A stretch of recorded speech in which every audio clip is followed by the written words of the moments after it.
Across seasons and centuries we come to be near the birth somehow. The wind of words that blew here once still blows, independence. And summer breezes whisper faint echoing words of ancient arguments won and lost. And the old cracked bell echoes liberty. A gathering of haunted houses, peopled with ghosts and voices of ghosts, where the fathers of our country still speak.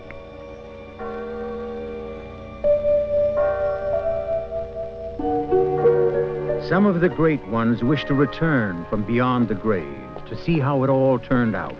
There's power in a wish with 200 years behind it.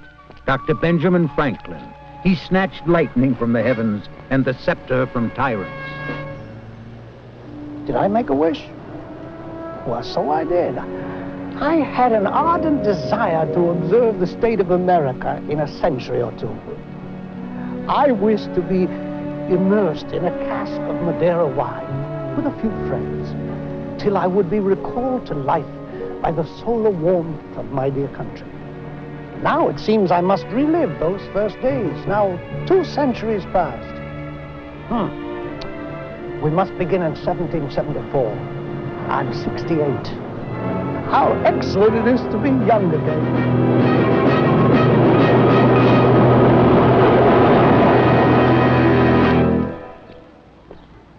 And John Adams, who was our second president, the voice of an ancient wish.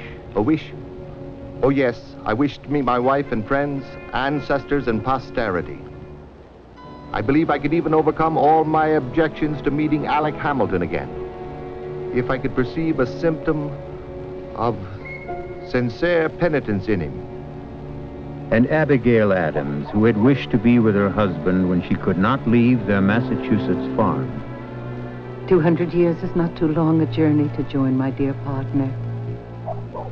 I dare not express to you how ardently I longed for you.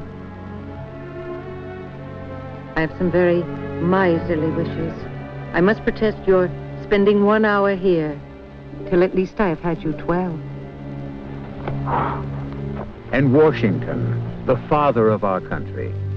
If we ask him to come back, there is no doubt what his reply will be. Though I'm conscious of the high honor done me in this call, though I feel great distress from consciousness that my abilities may not be equal to the trust. However, as you desire, I will enter again on my momentous duties. But if some unlucky event should happen, I beg it be remembered by every person in this room that I this day declare I have never felt myself equal to the task. And Thomas Jefferson, author of the Declaration of Independence. General Washington, Mr. Adams, Mrs. Adams, Dr. Franklin. Why, it's Tom Paine, spokesman of the Revolution, Mr. Common Sense himself. What say you, Tom? In the cause of America, may we disturb your peace? The sun never shined on a cause of greater worth. 'Tis not the concern of a day, a year, or an age. Posterity will be affected, even to the end of time. I am your servant, Mr. Jefferson. Ah, but Tom, the generation which begins a revolution can rarely complete it. For all our devotion to the public good, our inexperience, our ignorance, our bigotry hardly qualify us to think and provide for the future. After all, the earth belongs to the living. Ah, liberty, liberty. Are you substance or merely shadow? Come, Dr. Rush, our liberty is won. The revolution is over. Not so. Not so, sir. There's nothing more common than to confuse the American Revolution with the War for Independence. The War for Independence is over. But this is far from being the case with the American Revolution. On the contrary, nothing but the first act of the great drama has been played. Ah, Dr. Rush, you must excuse us. We came in late by 2 centuries. Having just met some of your colleagues, we are eager to understand how this great drama began. Ah, well. If you would see the beginning of this first act again, we can oblige. For this purpose, it must be the 29th of August, 74. The colonies were in turmoil. Delegates came from all of the colonies to attend the First Continental Congress. They came from the north to protest the king's troops occupying Boston, from the south to protest the king's governor seizing their right to self-government. And they all protested the king's taxes. But they were also thinking of something more, something they dared not even speak about. There is a powerful faction of secret Tories in the town. I urge caution upon you, sir. You must not openly propose bold measures, and it would be most unwise at this time to mention the word independence.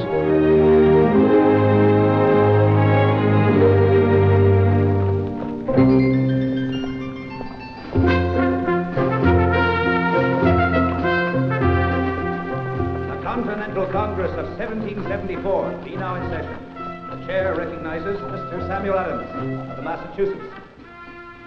The streets of Boston are thronged with military executions. The charter of the colony is annihilated. Therefore, we have... The delegates are meeting. They protest. They are petitioning the king for redress of grievances. They demand, respectfully, their rights as loyal British subjects. But they are thinking of the word they dare not whisper. And in their hearts, these sons of the old world have become something new. The distinctions between Virginians, Pennsylvanians, New Yorkers, and New Englanders are no more. I am not a Virginian, but an American.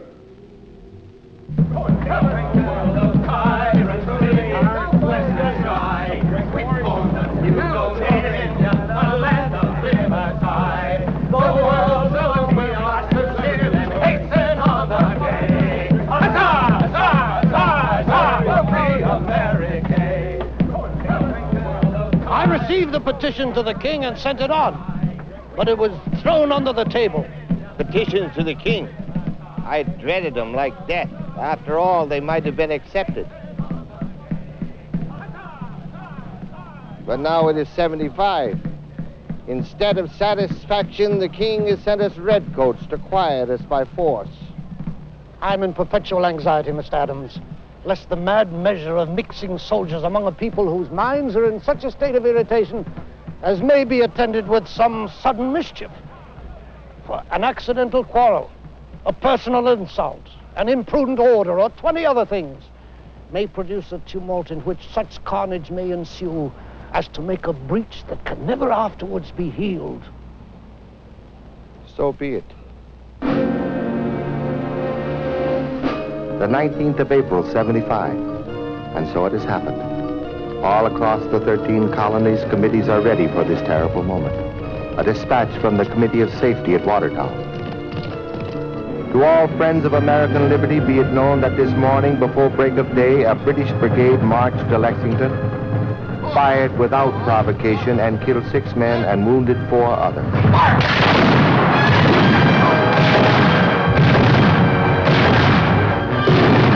The war, that was no part of the revolution. It was only an effect and consequence of it. The revolution was in the minds of the people, and this had been effected before a drop of blood was shed at Lexington. We had built our own government right under the king's nose. As common sense would say, it wasn't the work of a day or a year. And now May of 75 is upon us. The Second Continental Congress is a war Congress. Things have taken a turn since the first Congress. Eh, cousin? We are surrounded by danger, sir. Careful, cousin. I am determined to take a step to get our colleagues to agree on some plan. There is a division of South and North. The Southerners are ambitious of furnishing a Southern general. Colonel Washington is visibly their object. I suspect Mr. Hancock wishes the nomination for himself, possibly for the honor of declining it. He has little more military experience than they do. But will Colonel Washington accept, sir? He protests he does not seek the post. He seems virtuous and discreet. No harum-scarum, ranting, swearing fellow, but sober, steady, and calm. I dare say he will serve. I take it a man does not arrive at a civil assembly in uniform Unless he wants that bloody job.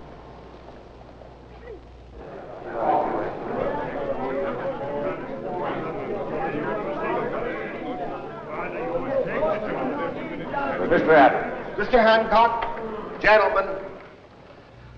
I propose that Congress adopt the army of our countrymen already in place at Cambridge. Though this is not the proper time to nominate a general, I have no hesitation to declare that I have but one gentleman in mind for that important command. A gentleman from Virginia. A great...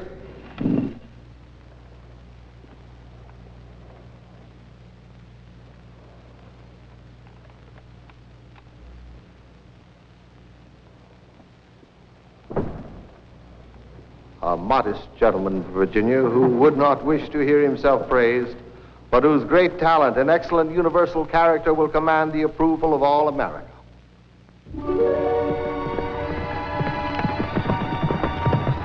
I have now embarked on a tempestuous ocean. From whence, perhaps, no friendly harbor is to be found. 18 pence for Sam was quite correct. Things have taken a turn. Our Congress is now in session with no other authority than popular consent, yet it is supreme.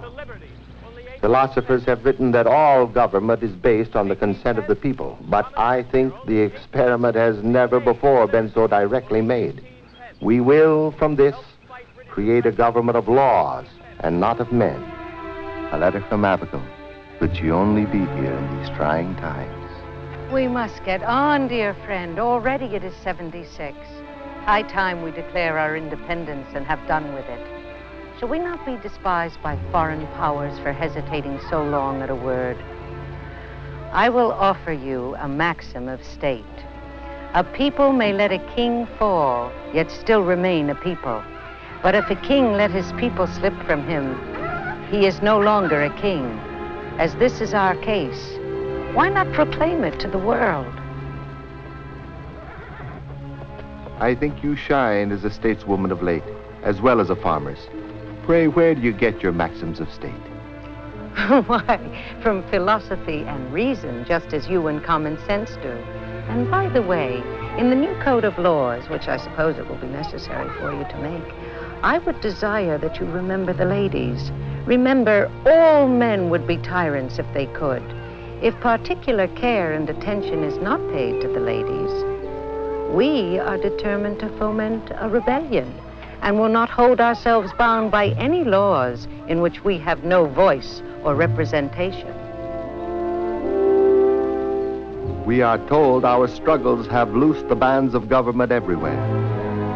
That children and apprentices are grown turbulent, that Indians slight our authority. But this is the first intimation that another tribe, more numerous and powerful than all the rest, has grown discontented. I long to hear that you have declared an independency. It is the 7th of June already. Will no one offer a resolution for our independency?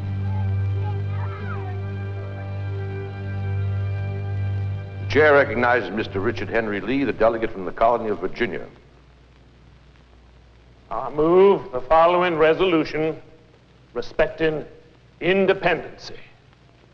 Resolved that these united colonies are, and of right ought to be, free and independent states, that they are absolved from all allegiance to the British Crown, and that all political connection between them and the state of Great Britain is and ought to be totally dissolved. The Committee of the Whole has requested, in order to allow for consultation, that consideration of this resolution be postponed until July 1st. And in the meanwhile, should the Congress agree thereto, that a declaration be prepared to the effect of the resolution. We hold these truths to be sacred and undeniable. That all men are created equal and independent,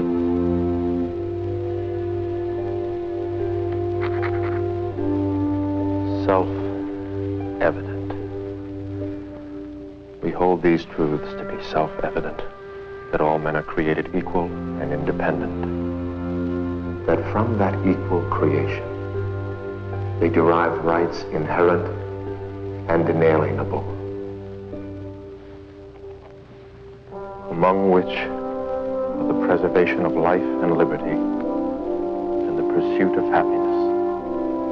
That to secure these ends, governments are instituted among men, deriving their just powers from the consent of the governed. And for the support of this declaration, we mutually pledge to each other our lives, our fortunes, and our sacred honor. Press copy. The resolution respecting the independency having been favorably reported by the Committee of the Whole, July 1st, it was agreed to without dissent by the delegates of the colonies. Now, states. Gentlemen, agreed to without dissent by the delegates of the states in Congress assembled on July 2nd. Gentlemen, please. Gentlemen, please, if we continue to have these displays of emotion, I shall never be able to get through it. And on July 3rd, and on this day, July 4th, the declaration having been read, debated, and amended, and on this day, July 4th, unanimously approved, it is now, therefore, ordered the declaration be authenticated and printed, that the committee appointed to prepare the declaration superintend and correct the press, that copies of the declaration be sent to the several assemblies, conventions, and committees or councils of safety, and to the several command and officers of the Continental troops, and that it be immediately thereafter proclaimed in each of the United States.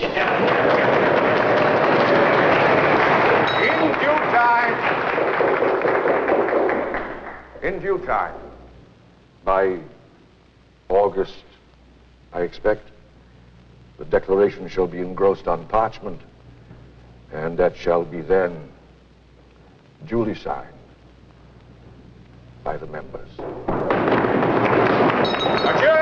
It was indeed in August of '76 that we signed the Declaration. I well recollect the pensive and awful silence when we were called to subscribe what was believed by many at that time to be our own death warrant. I shall have a great advantage over you, sir, when we're all hanged for what we're now doing. From the size and weight of my body, I shall be dead in a few minutes. From the lightness of your body, you'll dance in the air for an hour or two before you're dead.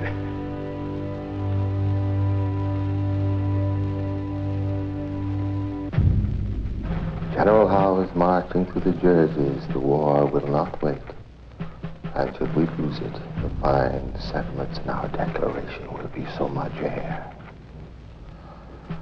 Our armies are in retreat. Somewhere in the Jerseys, Tom Paine is with them. The awful prospects we have before us in these cruel times make me melancholy. These are the times that try men's souls.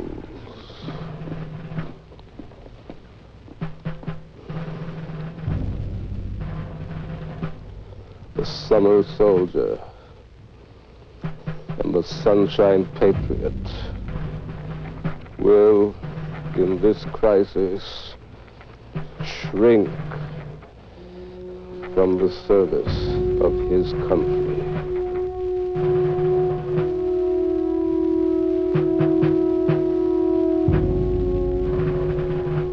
But he that stands it now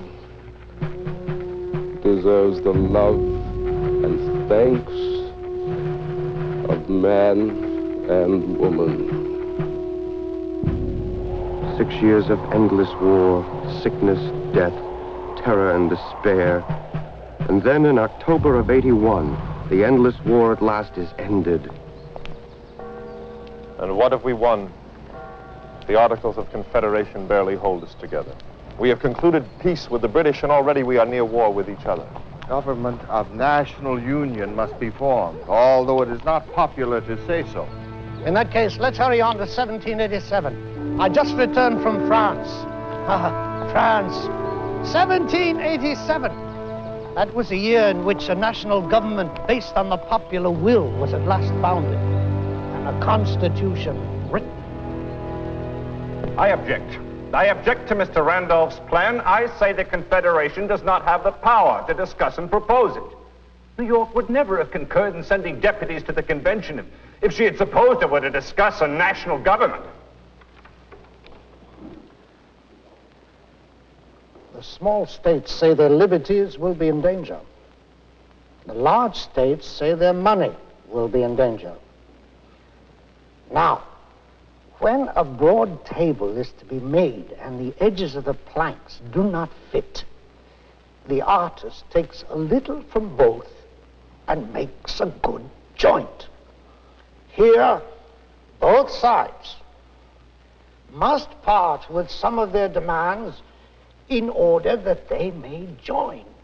We, the people of the United States, in order to form a more perfect union, establish justice, ensure domestic tranquility, provide for the common defense, promote the general welfare, and secure the blessings of liberty to ourselves and our posterity, do ordain and establish this Constitution for the United States of America. No point is of more importance than that the right of impeachment should be continued. Shall any man be above justice? And shall he be above it who can commit the most excessive injustice? I have often and often in the course of a session looked at the sun carved on the president's chair without being able to tell whether it was rising or setting. But now, at length, I have the happiness to know that it is a rising and not a setting sun. Our new Constitution is now established and has an appearance that promises permanency. But in this world, nothing can be said to be certain except death and taxes. The Constitution's permanency is now in the hands of posterity. That would be you at this point. You have a republic if you can keep it. My work is nearly over. Death became a certainty for me in 1790. It was a good century all in all. I saw most of it. I only missed the first 5 years and the last 10. But that 10 years, that was a time of first things I wish I could have seen.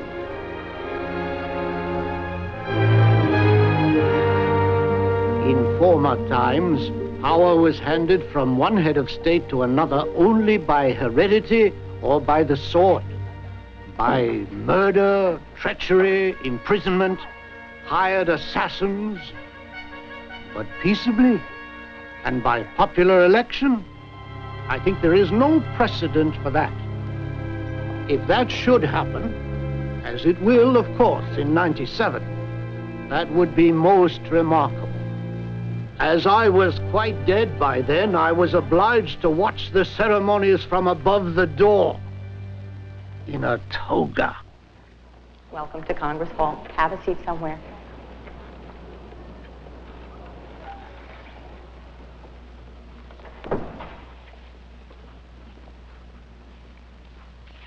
Good afternoon. I'd like to welcome you all to Congress Hall.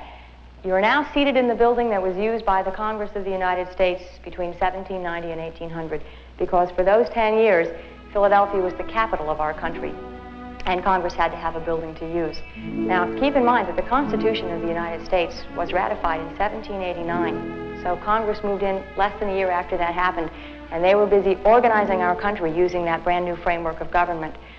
They added 3 new states to the Union while they met here. They were Vermont, Kentucky, and Tennessee. And of course, they also had their problems. For example, one afternoon, a representative seated here in this room named Mr. Griswold accused another representative by the name of Mr. Lyon of being a coward. And of course, Mr. Lyon took grave offense, and he stood up and grabbed a poker from the fireplace, and Mr. Griswold took an imitation wooden sword, and the two of them battled it out right here on the floor of the House of Representatives. Of all the events that took place in this room, probably the most important was the inauguration of John Adams as our second president. Now, the Constitution says that every 4 years we must elect a new man to be our president, but this was really the first time that we had tried to pass power from the hands of one man into those of another. And there were some people who felt that George Washington might not willingly give up his power. However, the inauguration took place without any difficulty whatsoever. In fact, that peaceful transfer of power. Mr. Adams is about to realize his dream and ours. Let the ceremonies begin. What other form of government can so well deserve our esteem and love? A government in which authority is exercised by citizens, selected at regular periods by their neighbors to make and execute laws for the general good. Can anything essential be added to this by robes or diamonds? Can authority be more respectable when it descends from accidents or remote antiquity than when it springs fresh from the hearts and judgments of an honest and enlightened people? And may that Providence, who is supreme over all, continue his blessing upon this nation and its government, and give it all possible success and duration consistent with the ends of his providence.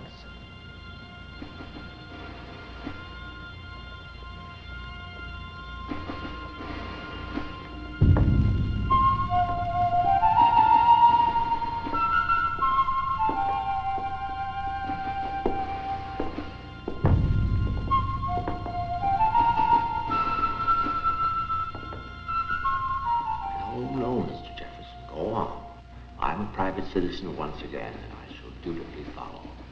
A gathering of haunted houses where the Declaration and the Constitution are always being written, peopled with ghosts and voices of ghosts, and the old cracked bell echoes liberty. Tom Paine said, "We have the power to begin the world anew." You have a republic, if you can keep it.